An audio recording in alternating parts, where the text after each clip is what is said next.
Okay, the easiest way to change the blade on your saw, what I always like to do is go ahead and let the saw raise it up.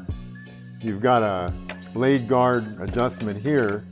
Before you open this all up, the easiest thing to do is just take your blade guard assembly. There's a little lever here. Just lift that up, back, and that slides right off the front of the saw here. So you get that out of the way. Then we can open up our blade guard assembly, and that opens up just like that.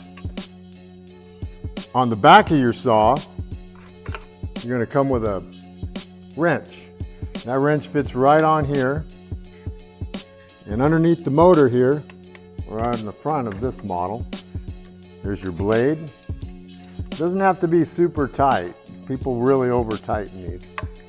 And that comes right off. And like all our blades, you're going to notice that you have the Q drive.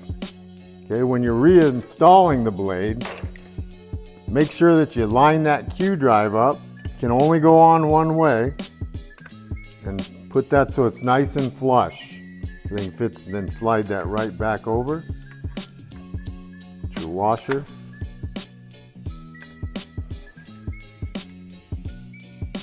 And your blade. And then the procedure is the same.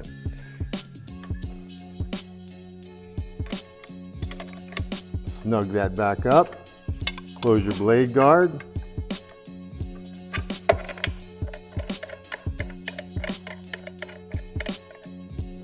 Wrench back in its spot.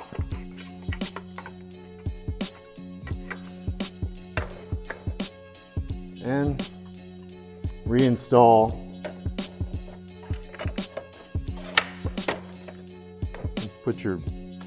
Lock your head back down. That's it for changing the blade.